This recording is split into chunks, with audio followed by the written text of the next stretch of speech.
Avengers Infinity War, woo! What's going on, guys? Welcome back to another movie review vlog, and I am back in my studio, nice, safe, and sound. It feels great to be back, and I just got back from Avengers Infinity War, and I have to say it is, without a doubt, one of the best movies I've seen, the comic book movies that come out this year. Not the greatest, but the best one. Okay, here comes those hateful comments. Now, before you type in your negative comments and everything else, just allow me to evaluate. So Avengers Infinity War is loosely based off of the Marvel Comics book from the 90s called Infinity Gauntlet, where in this one, Thanos pretty much makes his move by collecting all 6 of the Infinity Stones to become a god and wipe out half of the population of the entire universe. But unlike the comics where Thanos did this to appease his girlfriend, Thanos is pretty much doing it for himself and for the rest of the universe as well, because he believes in, there's too much overpopulation, and the only way to do that is pretty much wiping out half of every civilization that lives on every other planet. So for him, collecting the stones is pretty much like the ultimate task. And after 10 years of sitting around in that big old chair of his, he finally makes his move and collects them all in one fell swoop, as the Avengers are pretty much the biggest obstacle in his path. Now, I gotta say that this movie was absolutely great. There was a lot of great action scenes. I was pretty much enthralled with a lot of the fight scenes, and also a huge ton of the battles, both large and small, especially from all types of the characters.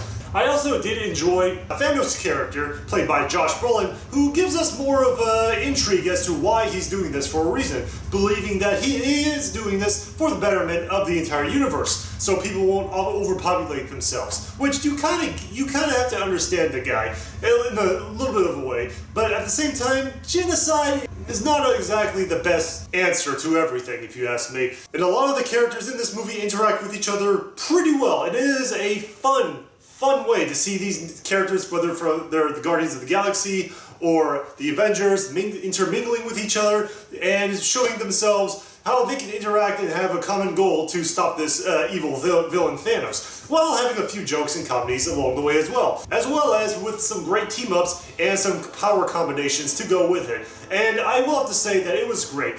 One of the things I did think that it was lacking a little bit of is mostly the plot of all the characters, and I understand there's about over 20 characters in this movie, mostly from the superhero side of things, but at the same time they only focused on, just like Avengers Age of Ultron, they only focused on a few groups of the people at a time, mostly in subsections. It's actually quite ingenious how they move this movie along. They usually focus on one section of the movie, focused on Team Iron Man, another focused on Team Captain America, and another one focused on Team Thor. And it did pretty well for itself, as well as bringing out some old and new surprising characters as well, with a lot of cameos and a lot of other side characters as well, which, let me tell you something.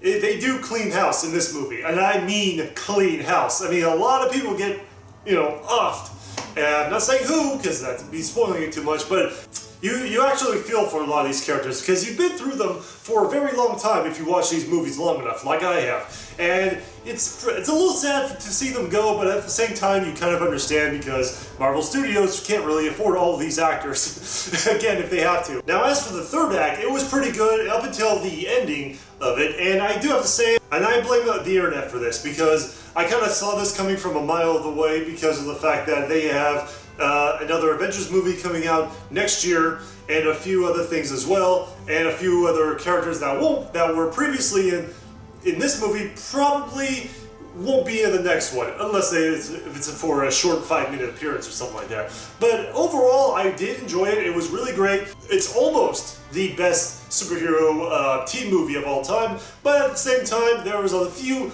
little blemishes here and there, especially for a die-hard comic book fan like myself, was a little underwhelmed with. And with that said, I will have to give this movie a 4.5 out of 5 stars. And it's still a great movie, and I highly recommend you guys should see this in theaters while you still can.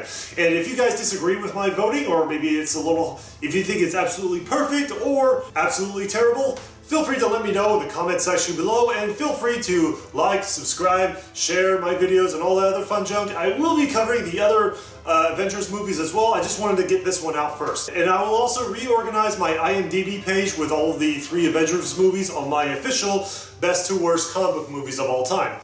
That's about it. Oh yeah, and if you guys would like to support me in any way you can, or have a request for a movie vlog of your own, feel free to, if you have a request of your own for me to vlog about, feel free to let me know on patreon.com, where I'll take, for the $1 a month club, I will take any and all requests for $1 and the right price. And with that said, I will see you all next time.